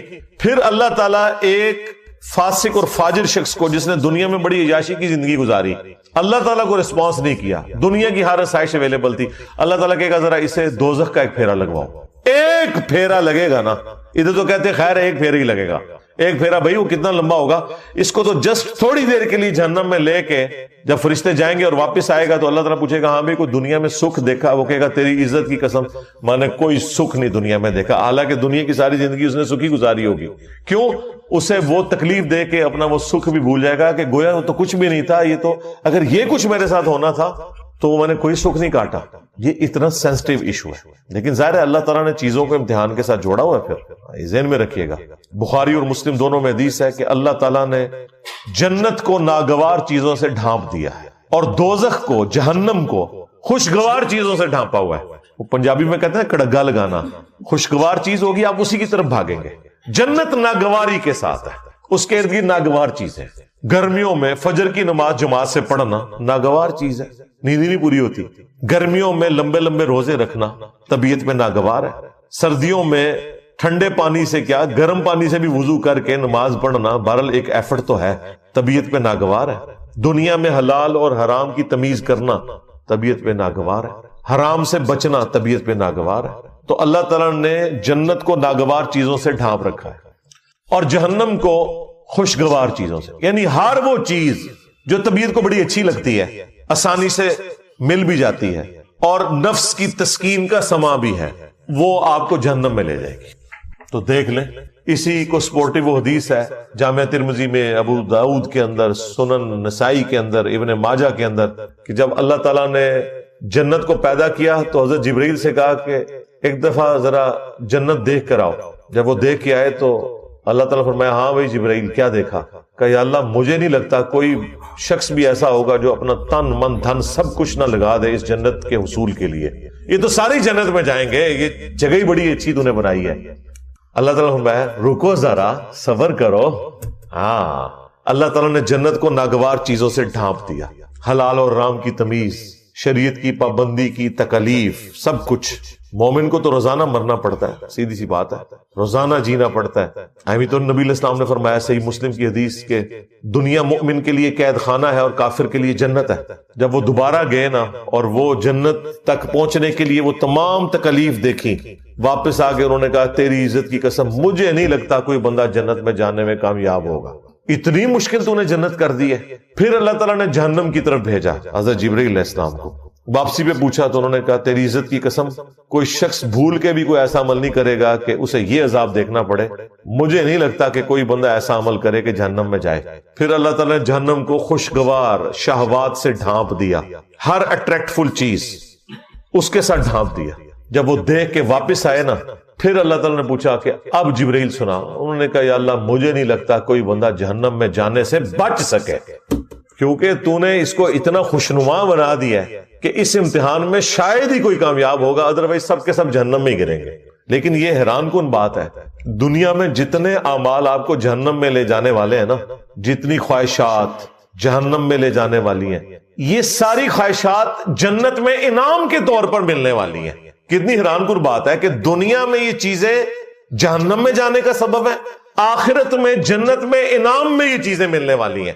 مرد کے لیے کیا سونے چاندی کے کنگن نہیں قرآن میں آیا, ریشمی لباس, یہاں تو 4 عورتوں کی اجازت, وہاں تو کتنی عورتیں, ان کی تفصیلات طارق جمیل صاحب سے پوچھیں.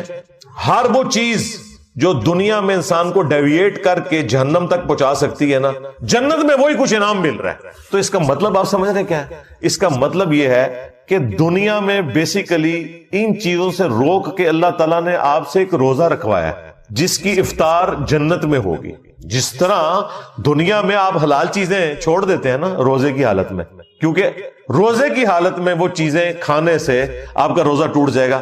روزہ دار کے لیے کھانا کھانا پانی پینا حرام ہے, افطار کے بعد وہ کر سکتا ہے. تو لہذا دنیا میں جو آپ کو نعمتیں جن سے اللہ تعالیٰ نے روکا ہوا ہے یا اس کے اوپر کوئی قدغن لگائی ہوئی ہے یا پابندی لگوائی ہوئی ہے, وہ جنت میں اللہ تعالیٰ نے اٹھا لینی ہے اور وہی آپ کے لیے انعام بھی ہے. اس سے بڑا کیا انعام ہوگا کہ بخاری مسلم میں حدیث ہے جب جنتی جنت میں داخل ہوں گے تو اللہ تعالیٰ کی طرف سے ایک فرشتہ ندا کرے گا کہ آج کے بعد تمہیں کبھی موت نہیں آئے گی, ہمیشہ زندہ رہو گے. لو جی ختم، سب سے بڑی تلوار ختم. آج کے بعد تمہیں کبھی بڑھاپا نہیں آئے گا، ہمیشہ جوان رہو گے. آج کے بعد کبھی تم بدحال نہیں ہوگے، ہمیشہ خوشحال ہی رہو گے. خوشحالی کیا ہے؟ جو آپ خواہش کریں گے وہ آپ کو ملے گا. اور چوتھی چیز فرمائی، آج کے بعد اللہ کبھی بھی تم سے ناراض نہیں ہوگا، ہمیشہ راضی رہے گا. یعنی جنت میں آپ جو مرضی کریں، اللہ کی نافرمانی نہیں ہوگی. کتنی بڑی نعمت ہے. تو دنیا میں روزہ ہے اور جنت میں آخرت میں وہ کھلنے والا ہے. ہاں، یہاں جو بندے پابندی کر لیں گے، بخاری مسلم میں حدیث ہے، جنت اور جہنم کے درمیان لا کر موت کو مینڈے کی شکل میں ذبح کر دیا جائے گا. اللہ تعالیٰ پھر مبارکباد دے گا جنتیوں کو کہ جاؤ بے فکر ہو جاؤ، میں نے موت ہی ختم کر دی، میری مخلوق تھی نا، ختم کر دی. الذی خلق الموت والحیات لیبلوکم ایکم احسن عملا. اللہ نے زندگی اور موت کو اس لیے پیدا کیا تاکہ تمہاری جانچ کرے. موت اللہ کی مخلوق ہے، اس کو اللہ تعالیٰ ختم کر دے گا. جب وہ ختم کر دے گا تو کسی کو موت آئے گی نہیں. اور جہنمیوں کو کہا جائے گا کہ جاؤ آپ اپنی بدبختی کے اوپر چیخو پکارو، تمہیں بھی موت نہیں آئے گی، ہمیشہ کے لیے جہنم میں رہو گے. بولے اعوذ باللہ تعالی. اللہم اجرنا من النار، اللہم انا نسألک جنت الفردوس مع النبیین والصدیقین والشہداء والصالحین. آمین. تو انسان تھوڑا سا غور و تفکر کرے تو انسان کو پتا چل جائے گا کہ کوئی اللہ تعالیٰ نے انسان کے ساتھ ظلم نہیں کیا. یہ جو آفر لگائی ہے یہ تو ہر بندے نے ویل کر لینی ہے. لہذا وہ بات شروع ہوئی تھی سورہ الاحزاب کی اس آیت سے کہ انسان ظالم تھا، جاہل تھا، اس نے انڈر ایسٹیمیٹ کیا، لیکن جب کامیاب ہو جائے گا پھر اسے کہا جائے گا بھائی مبارک ہو، فرشتے جنت کے دروازوں پہ استقبال کر رہے ہوں گے. تو یہ اللہ کے پلان کا حصہ تھا، اس لیے اللہ تعالیٰ نے آن کیا. پھر دیکھیں اللہ تعالیٰ نے اپنے پیغمبروں کو بھیجا، ان کے ساتھ کتابیں نازل کی تاکہ انسان کو اس ہدایت کے سفر پہ چلنا آسان ہو جائے. سورہ النساء میں اللہ تعالیٰ نے فرمایا ہم نے انبیاء اور کتابیں اس لیے بھیجی تاکہ قیامت کے دن کوئی اللہ تعالیٰ کے اوپر حجت نہ کر سکے انبیاء اور کتابوں کے آ جانے کے بعد. یعنی حالانکہ اللہ تعالیٰ اس چیز کا پابند نہیں تھا، پھر بھی اس کی شفقت ہے. نور علی نور اس نے کیا ہے. ایک ہماری انسٹنکٹ میں اچھائی اور برائی کی تمیز ڈال دی. ہر شخص جھوٹ بولنے کو برا اور سچائی کو اچھا سمجھتا ہے، چاہے اس کے پاس نبیوں کی تعلیمات نہ بھی پہنچی ہو. ہاں، جب نبیوں کی تعلیمات آ جاتی ہیں وہ نور علی نور، نور کے اوپر نور ہو جاتا ہے، پھر تو ہر چیز کھل کے سامنے آ جاتی ہے. اس کے باوجود کوئی شخص جہنم میں چلا جائے تو اس کے اپنے اعمال ہیں. اللہ تعالیٰ نے انسان کے اوپر ظلم نہیں کیا. انا ہدیناہ السبیل اما شاکرا و اما کفورا.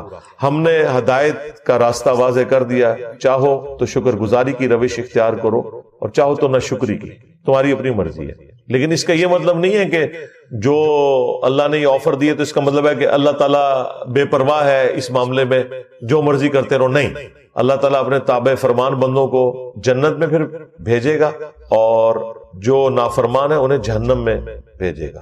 یہ کوئی نہیں کہہ سکتا کہ میری تقدیر میرے اوپر غالب آ گئی. نہیں، اللہ تعالیٰ نے بالکل واضح فرما دیا ہے سورہ الزمر کے اندر.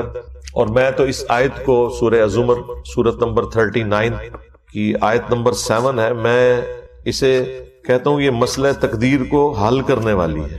جو لوگ تقدیر کا سہارا لیتے ہیں نا اپنی برائی کے اوپر پردہ ڈالنے کے لیے، اللہ تعالیٰ کے کھاتے میں ڈال دیتے ہیں، ان کے لیے شرم کا مقام ہے. اللہ تعالیٰ نے کس طرح قرآن پاک میں آیات کھول کے بیان کی ہیں. سورہ الزمر سورت نمبر 39 آیت نمبر 7، ان تکفروا فإن اللہ غنی عنکم. اگر تم کفر کی روش اختیار کرو گے، ناشکری کرو گے، تو جان لو بے شک اللہ تعالیٰ بے پرواہ ہے تم سے. یہ نہیں ہوگا کہ تمہاری ناشکری کرنے سے، تمہاری نافرمانی کرنے سے، تمہارے بے نمازی رہنے سے کوئی اللہ تعالیٰ کو نقصان ہو رہا ہے، کوئی اس کی کوئی کوالٹیز میں کوئی نقص آ جائے گا. نہیں. وَلَا يَرْضَى لِعِبَادِهِ الْكُفْرَ. لیکن یاد رکھنا اللہ اپنے بندوں سے کفر کے لیے راضی نہیں ہے. اگرچہ اس نے کھلی چھٹی دی ہوئی ہے، وہ تو بے پرواہ ہے لیکن راضی نہیں ہوگا. وَإِن تَشْكُرُوا يَرْضَهُ لَكُمْ. اور اگر تم شکر گزاری کی روش اختیار کرو گے پھر ہی وہ تم سے راضی ہوگا، اسی میں وہ تم سے راضی ہے. لہذا یہ جو ہم کہتے ہیں نا اللہ کو کوئی پرواہ نہیں ہے، مراد یہ نہیں کہ جو مرضی کرتے رہو، مراد یہ کہ اللہ کو فرق نہیں پڑے گا لیکن تسی مارے گئے. کہتے ہیں جی اللہ نو ساڑیاں نمازاں چاہیے. بھئی اللہ کو نہیں چاہیے، تمہیں چاہیے نمازیں. اللہ نے تو کہہ رہی ہے مجھے فرق نہیں پڑتا، لیکن تو گیا اگر تو میرا نافرمان ہوا. اور اس سے یہ بات بھی کلیئر ہوئی کہ جو یہ اکثر جملہ بولا جاتا ہے نا کہ دنیا میں جتنے بھی کام ہو رہے ہیں یہ اللہ کی مرضی سے ہو رہے ہیں، یہ بالکل غلط جملہ ہے. دنیا میں سارے کام اللہ کی مرضی سے نہیں ہو رہے. کیا شرک، کفر، بدکاری اللہ کی مرضی سے ہو رہی ہے؟ نہیں، اللہ کی مرضی تو اللہ نے کہہ دیا کہ میری مرضی کیا ہے، وَلَا يَرْضَى لِعِبَادِهِ الْكُفْرَ، میں ناشکری کی روش اپنے بندوں کے لیے پسند نہیں کرتا، میری کوئی مرضی نہیں اس میں، اللہ کی اجازت سے سب کچھ ہو رہا ہے، پکڑے گا نہیں۔ جس نے اذان کی آواز میں مسجد میں جانا جائے، جس نے نہیں جانا اس کے پاؤں زمین میں نہیں دھسیں گے، اجازت ہے، جو مرضی کرو، لیکن آخرت میں پکڑ لے گا۔ مرضی یہ نہیں ہے کہ جو مرضی کرو، مرضی یہی ہے کہ پیغمبروں کی پیروی کرو، کتابوں کے پیچھے چلو۔ وَإِن تَشْكُرُوا يَرْضَهُ لَكُمْ، اور اگر شکر گزاری کی روش اختیار کرو گے تو اللہ تعالیٰ اپنے بندوں سے یہی پسند کرتا ہے۔ وَلَا تَزِرُ وَازِرَةٌ وِزْرَ أُخْرَى، اور جان لو کہ کوئی جان دوسری جان کا بوجھ قیامت کے دن نہیں اٹھائے گی۔ تم لاکھ کہتے رہو کہ عبد القادر جیلانی ہمیں جنت میں لے جائیں گے، سرکار ایسا ہو ہی نہیں سکتا۔ جب نبی الاسلام اپنی بیٹی خاتون جنت کے بارے میں یہ کہہ رہے ہیں نا کہ میری بیٹی فاطمہ میرے مال سے جو لینا ہے لے لے، اگر اللہ کے حضور پکڑی گئی تو میں تیرے کچھ کام نہیں آؤں گا۔ اگر سیدہ فاطمہ کا یہ سٹیٹس ہے تو بابے شاہی کوئی نہیں، ہاں فاطمہ کے جیسا ہے ہی کوئی نہیں، تیرا بابا دے شاہی کوئی نہیں۔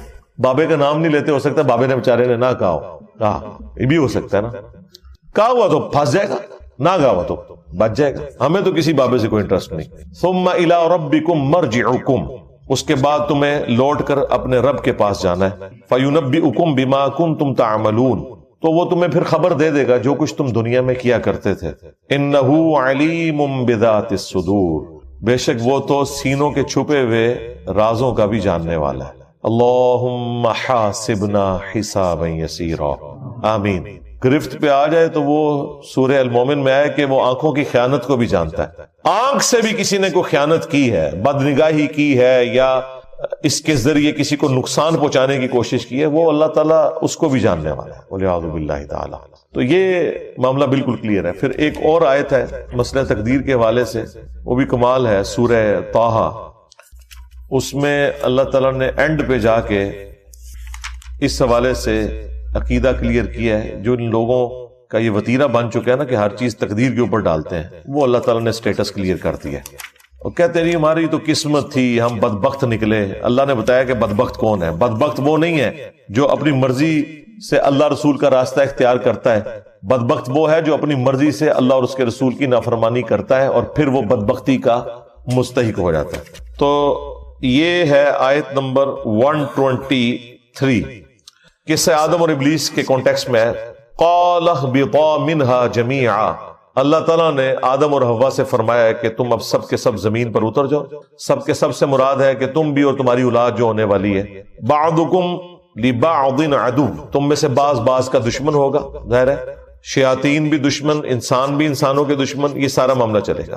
لیکن ایک بات یاد رکھنا، فَإِمَّا يَأْتِيَنَّكُم مِّنِّي هُدًى، اب جب کبھی بھی میری طرف سے کوئی ہدایت کی کتاب آئے گی نا تمہاری طرف، فَمَنِ اتَّبَعَ هُدَايَ، تو جو کوئی بھی پھر ہدایت کی کتاب کی پیروی کرے گا، فَلَا يَضِلُّ وَلَا يَشْقَى، تو نہ وہ کبھی گمراہ ہوگا اور نہ بدبخت ہوگا۔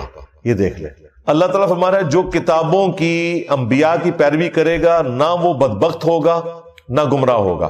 اس کو وائس ورثہ کر لیں، جو اپنی مرضی سے کتابوں کا انبیاء کا نافرمان ہوگا وہ خود بدبختی کمائے گا، وہ خود گمراہ ہو رہا ہوگا۔ تو یہ ویسے ہی لوگ آ کے بڑے بولے بن کے پوچھ رہے ہوتے ہیں نا ہم سے، او جی اگر ہماری تقدیر میں پہلے ہی لکھا ہوا ہے، تیری تقدیر واقعی لکھی ہے بدبختہ۔ ہاں، آج اگر گورنمنٹ اناؤنسمنٹ کرے نا کہ فجر کی نماز جو جماعت سے پڑھے گا فی فجر کی نماز $1000 دیے جائیں گے اسے، سب تو بڑا بدبخت لے آؤ، وہ بھی بدبخت نہیں ہوئے گا۔ اپنی مرضی سے سب کچھ کر رہا ہوتا ہے انسان، خام خواہ وہ تقدیر کا سہارا لے رہا ہوتا ہے، اپنے آپ کو سیٹسفائی کرنے کے لیے کبوتر کی طرح آنکھیں بند کر لیتا ہے۔ ایسا بالکل نہیں ہوتا، ایسا تو نہیں ہوتا، ایسا تو نہیں ہوتا۔ یہ پتا ہوتا ہے کہ ایسا نہیں ہوتا۔ اپنے دنیاوی معاملات کے اندر کوئی شخص بھی تقدیر کے اوپر معاملات کو نہیں ڈالتا۔ جیسے ہی دین پہ چلنے کی باری آتی ہے تو کبھی تقدیر غالب آ جاتی ہے، کبھی کوئی اور مسئلہ غالب آ جاتا ہے، پھر کہتے ہیں دعا کرو جی اللہ تعالیٰ توفیق دے، بے توفیق کیا تم تو توفیق ملنی ہی نہیں، کوشش کرو پھر دعا کوئی فائدہ دے گی۔ ادروائز اگر کوئی شخص خود بدبختی پہ اترا ہوا ہے اسے تو پیغمبر کی دعا کوئی نفع نہیں دے سکتی اگر کوئی شخص خود سویا ہوا ہے۔ ہاں، انک لا تہدی من احببت ولکن اللہ یہدی من یشاء، اے نبی جس سے تم محبت کرتے ہو تم اسے ہدایت نہیں دے سکتے، اللہ جسے چاہتا ہے ہدایت دیتا ہے اور اسے بہتر پتا ہے کس کو ہدایت دینی ہے. کس کو دینی ہے؟ والذین جاہدوا فینا لنہدینہم سبلنا. جو لوگ ہماری راہ میں کوشش کرتے ہیں ہم ان کے لیے اپنی راہیں کھول دیتے ہیں. جو بدبختی پہ اترا ہوا ہے بھائی اس کو قرآن و سنت سے کیا لینا دینا. جو سیریس ہوگا وہ پہنچ جائے گا.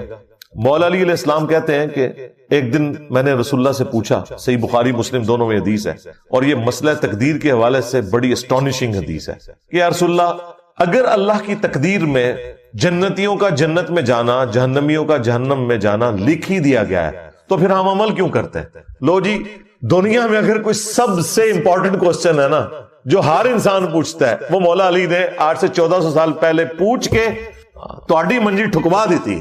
بدبختو, نافرمانو. اب کھل کے سوال کیا. اچھا حضور نے اب جو جواب دیے وہ کمال ہے, ویل لیفٹ بھی کیا ہے اور جواب بھی دیا ہے بڑے احسن انداز میں. آپ نے فرمایا کہ تم عمل کرتے رہو, جنتیوں کے لیے جنت والے عمل آسان ہو جائیں گے, جہنمیوں کے لیے جہنم والے عمل آسان ہو جائیں گے. اب دیکھیں کتنا بڑا چھکا مارا ہے. یعنی جو شخص الٹے کام کر رہا ہے اسے اب کسی سے پوچھنے کی ضرورت نہیں, واقعی جہنمی ہے تو. اور جو کوشش کر رہا ہے اب اسے کسی سے پوچھنے کی ضرورت نہیں, انشاءاللہ وہ جنتی ہے جبھی وہ جنت کے راستے پہ چل جاتا ہے. اچھا, نبی علیہ السلام نے جب یہ بات کی, ساتھ پھر آپ نے قرآن کی آیت پڑھی, فَأَمَّا مَنْ أَعْطَى وَاتَّقَى وَصَدَّقَ بِالْحُسْنَى فَسَنُيَسِّرُهُ لِلْيُسْرَى. جس نے عطا کی روش اختیار کی, فیاضی کی روش اختیار کی, غریبوں کا خیال رکھا, شکر گزاری کی روش اختیار کی, وَصَدَّقَ بِالْحُسْنَى, اور ہر اچھی بات کی تصدیق کی. جب جب اسے پتا چلتا رہا نا کہ یہ بات یوں ہے تو فوراً اس پہ عمل کیا. پھر اس نے نہیں دیکھا کہ میرے بزرگ بابے کیا کرتے تھے, اسے پتا چلا بخاری مسلم میں نماز کا طریقہ یہ لکھا ہے, اس نے رفع الیدین شروع کر دیا. اسے پتا چل گیا قرآن میں توحید یہ بیان ہوئی ہے, اس نے پھر واقعی عقیدہ ایاک نعبد و ایاک نستعین کے مطابق رکھ لیا. تو اس کے لیے پھر آخرت کی منازل آسان ہوتی جائیں گی. وَأَمَّا مَن بَخِلَ وَاسْتَغْنَى وَكَذَّبَ بِالْحُسْنَى, جس نے بخل کنجوسی کی روش اختیار کی اور بے پرواہ رہا اور جو اچھی بات تھی اس کا انکار کرتا رہا, تو اس کے لیے پھر اب آنے والی منازل مشکل ہوتی چلی جائیں گی. یہ حدیث بخاری اور مسلم کی مسئلہ تقدیر کو بالکل حل کرتی ہے. لہذا کبوتر کی طرح آنکھیں بند کرنا بند کر دو. ہاں بالکل, قرآن اپنے مقدمے میں واضح ہے میرے بھائی. قرآن کا مقدمہ, پیغمبروں کا مقدمہ اس کے اوپر کھڑا ہے کہ انسان کو اللہ نے اختیار دیا ہوا ہے. اگر اختیار نہیں دیا ہوا تو پیغمبر کیوں آئے ہیں ادھر؟ اسی لیے آئے نا کہ اختیار دیا گیا ہے, یہ حق کا راستہ ہے, یہ باطل کا راستہ ہے. ہاں, جو چیزیں ہماری تقدیر سے متعلق ہے نا ان کے بارے میں ہم سے سوال بھی نہیں ہونا. کسی شخص سے نہیں پوچھا جائے گا تو لاہور میں کیوں پیدا ہوا, تو ایتھوپیا میں کیوں پیدا ہوا, تو امریکہ میں کیوں پیدا ہوا, تیرے ماں باپ فلاں کیوں تھے, تیرے چہرے کی رنگت یوں کیوں تھی, تیری آنکھوں کا رنگ کیوں. یہ ساری چیزیں تقدیر ہیں. آپ سے یہ نہیں پوچھا جائے گا, آپ سے وہ پوچھا جائے گا جس کا اللہ نے آپ کو اختیار دے دیا, اور آپ اس کے مطابق اگر نہیں چلیں گے پکڑ ہو جائے گی. سمپل. بولے بن کے پوچھتے رہتے ہیں کہ او جی پہلے قسمت ہی لکھے ہے, پھر کتوں کرنا ہے جی, اندازہ کریں. تو جو پھر یوں ہے نا اس کو پھر یہی جواب دینا چاہیے, تیری قسمت میں یہی کچھ لکھا ہوا ہے. باقی وہ جو حدیث ہے نا بخاری مسلم میں کہ بعض لوگ جنتیوں والے کام کرتے رہتے ہیں اور ایک بالشت رہ جاتے ہیں جنت سے, ان پہ تقدیر غالب آ جاتی ہے, وہ جہنم میں چلا جاتا ہے والعیاذ باللہ تعالی. تو لوگ کہتے ہیں جی کیا فائدہ جی, پھر پوری زندگی اگر یہی ہونا تھا اینڈ پہ. اور بھائی وہ جو تقدیر غالب آئی ہے وہ کس کے لیے آئی ہے؟ جو شخص منافقت کی زندگی گزار رہا تھا, لبادہ اس نے اڑا ہوا تھا, وہ حقیقتاً نیک نہیں تھا. یہ نہیں ہے کہ ایک بندے نے پوری نیک نیتی کے ساتھ اچھے عقائد اپنائے اور دین پہ عمل کیا اب اس کے اوپر تقدیر غالب آ جائے گی. نہیں, ایسا نہیں ہوگا, بالکل نہیں ہوگا. دنیا میں ہو سکتا ہے کہ کوئی شخص محنت کرے اور اس کی محنت ضائع جائے, کیونکہ دنیا کو اللہ نے ابتلا کے قانون پہ بنایا ہے, آزمائش کے قانون پہ. وَلَنَبْلُوَنَّكُمْ بِشَيْءٍ مِّنَ الْخَوْفِ وَالْجُوعِ وَنَقْصٍ مِّنَ الْأَمْوَالِ وَالْأَنفُسِ وَالثَّمَرَاتِ. ضرور آزمائیں گے, خوف کے ذریعے, بھوک کے ذریعے, جان اور مال میں نقص کے ذریعے. یہ دنیا میں ہوگا. آخرت میں یہ نہیں ہوگا کہ ایک بندے کے قائد ٹھیک تھے اور قیامت والے دن پہنچا نیک مال کر کے اور اللہ تعالیٰ کہ نہیں تو اب جہنم میں جائے گا, میری تقدیر کا یہ فیصلہ ہے. کہ تیرے اوپر میں یہ غالب کر دوں گا جیسا دنیا میں. اسی لیے اللہ تعالیٰ نے ہمیشہ آخرت کے لیے کہا ہے کہ میں اپنے وعدے کی خلاف ورزی نہیں کرتا. یہ آیت آپ کو کبھی بھی سمجھ نہیں آنی تھی کہ یہ اللہ تعالیٰ کو کیوں کہنا پڑتا ہے قرآن پاک میں بار بار کہ اللہ تعالیٰ اپنے وعدے کے خلاف نہیں کرتا, اللہ تعالیٰ اپنے وعدے کے خلاف نہیں کرتا, اللہ تعالیٰ اپنے وعدے کے خلاف. کیونکہ انسان کو کبھی خیال آ سکتا ہے یار دنیا میں محنت کی تھی, اینڈ تے بھی پتہ لگے کہ آخرت میں یہی کچھ ہو گیا جس طرح دنیا میں بیڈ لک ہوئی تھی. آخرت میں بیڈ لک نہیں ہونی, یہ بیڈ لک کا تعلق اس دنیا کے ساتھ ہے. آخرت میں آپ کے لیے گڈ لک ہے اگر آپ نے انبیاء کی پیروی کا راستہ اختیار کیا ہے انشاءاللہ تعالی. ہاں بالکل کلیئر کٹ. تو اس فرق کو آپ سمجھ لیں. یہ لوگ بعض اوقات اس کو مکس کر دیتے ہیں, ایسا بالکل نہیں ہے, بالکل کلیئر کٹ. جو مولا علی کو حضور نے فرما دیا نا کہ جنتیوں کے لیے جنت کے عمل آسان ہو جائیں گے, جہنمیوں کے لیے جہنم والے اعمال آسان ہو جائیں گے. بس آپ دیکھ لیں دنیا میں آپ کو بھی اندازہ ہو جاتا ہے بعض لوگ کتنا اللہ کو سیریس لیتے ہیں, چھوٹی سی بات کے اوپر بھی کتنے وہمی ہو جاتے ہیں. تو میں اس طرح کے جب لوگوں کو دیکھتا ہوں میں کہتا ہوں جی جنتی روحیں دنیا میں ہی پہچانی جاتی ہیں, کس طرح معاشرے سے ٹکر لے لیتے ہیں اللہ اور اس کے رسول کی خاطر عز و جل و صلی اللہ علیہ وسلم. اور کتنے جنہوں نے صرف دین کا لبادہ اوڑا ہوا ہے, ذرا سی کوئی تکلیف آئی وہ پڑا ہوا دین. دنیا کی پرائورٹی ان کے لیے ٹاپ پرائورٹی ہوتی ہے, اللہ ان کے لیے ٹاپ پرائورٹی نہیں ہوتا. والعیاذ باللہ تعالی. اللہ تعالی ہمیں استقامت کے ساتھ قرآن و سنت کی تعلیمات پر عمل کر کے دوسرے بھائیوں تک پہنچانے کی بھی توفیق عطا فرمائے, آمین. اللہم انی اسألک بانک انت اللہ لا الہ الا انت الاحد الصمد الذی لم یلد ولم یولد ولم یکن له کفوا احد وإلہکم الہ واحد لا الہ الا هو الرحمن الرحیم. الف لام میم.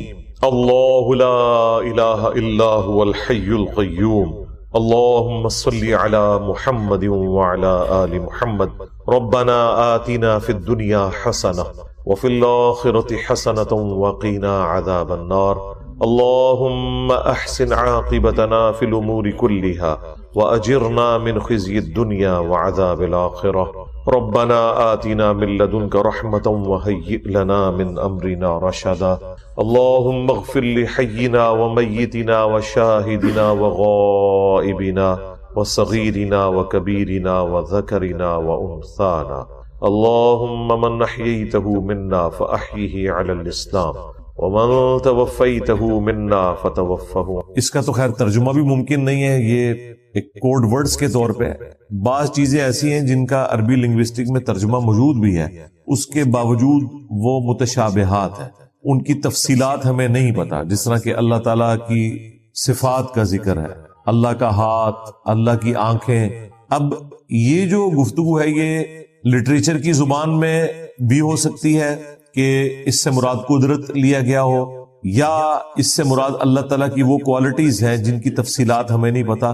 چونکہ ہماری زبان کی ووکیبلری اتنی ہی ہے, ہم اس طرح کے ملتے جلتے الفاظ ہی بیان کر سکتے ہیں. جس طرح کہ جنت کی نعمتیں ہیں وہ قرآن پاک میں بیان ہوئی, لیکن ساتھ ہی سورہ السجدہ میں آیا کہ اللہ تعالیٰ نے اپنے بندوں کے لیے ان کی آنکھوں کی ٹھنڈک نعمتیں چھپا کے رکھی ہوئی ہیں. اور اسی آیت کی تفصیل میں بخاری مسلم میں ہے کہ وہ نعمتیں نہ کسی آنکھ نے دیکھی, نہ کسی کان نے سنی, نہ کسی کے دل پہ بھی کبھی ان کا گمان گزرا. تو وہ ظاہر ہے اس کا مطلب ہے وہ ایکسٹراڈنری نعمتیں تو سمجھانے کے لیے بتا دیا جاتا ہے. اسی لیے سورۃ البقرہ میں ہے کہ جب جنتیوں کو فروٹ دیے جائیں گے تو وہ دنیا کے فروٹ سے ملتے جلتے ہوں گے. وہ کہیں گے کہ یہ تو وہی ہے جو ہمیں دنیا میں بھی دیا گیا تھا, لیکن اللہ تعالیٰ فرماتا ہے وہ ان سے ملتے جلتے ہوں گے. وہ تو جب کھائیں گے تو پتا چلے گا نا کہ اس میں بہت بڑا فرق ہے. ایک دیسی آم کا ذائقہ ہے, انور ٹور بھی دیکھنے میں دیسی آم کی طرح ہے, لیکن ذائقے میں زمین و آسمان کا فرق ہے. تو جو جنت کا فروٹ ہے بظاہر دیکھنے میں دنیا کے فروٹ کی طرح نظر آئے گا, لیکن اس کی جو کوالٹیز ہیں, اس کا جو ذائقہ ہے, اس کا کوئی لینا دینا نہیں ہے دنیا کی کسی بھی چیز کے ساتھ. لیکن وہ اس لیے اللہ تبارک و تعالیٰ نے اس کو ایسی شکل کا رکھا ہے تاکہ دل میں اس کے لیے اٹریکشن پیدا ہو. ادروائز آپ اگر ایسی غذا دیکھیں جو آپ نے پہلے نہیں دیکھی ہوئی تو آپ کبھی بھی دسترخوان سے پہلے اسے اٹھانے کی کوشش نہیں کرتے. کوشش وہی ہوتی ہے جو چیز آپ کو پسند ہے, آپ کی دیکھی بھالی ہے, اسی کو آپ پہلے کھانے کے لیے استعمال کریں. اس لیے جنتیوں کو بھی ابتداً اس طرح کے فروٹ دیے جائیں گے جو دنیا کے فروٹ سے ملتے جلتے ہوں گے. اس میں آگے چل کے آئے گا انار، انگور، لیکن آپ نے قطعاً یہ نہیں سمجھنا کہ یہ اس طرح کے انار اور انگور ہوں گے. دنیا میں بھی کوالٹیز کا اتنا فرق ہے کہ ایک ہی طرح کا فروٹ مختلف علاقوں میں جو اگتا ہے، زمین و آسمان کا فرق ہے اس کے ٹیسٹ کے اندر. تو انسان جو ہے چونکہ اس طرح کے فروٹ کے ساتھ فیملیئر ہے، اس لیے اسے اٹریکشن فیل ہوگی، لیکن جب وہ کھائے گا تو اس کا ذائقہ تو بالکل ایک ایکسٹرا آرڈنری ہوگا. تو اس طرح کی جو متشابہات ہیں، ریزمبلنس والی چیزیں، اللہ تعالیٰ کی صفات سے متعلق ہوں، جنت سے متعلق ہوں، حوروں سے متعلق ہوں، وہ صرف اجمالاً ہماری وکیبلری میں بیان کیا گیا. اس کی تفصیلات جب تک انسان وہاں پہنچ نہ جائے اس کو کبھی بھی اس طریقے سے بریف نہیں کر سکتا.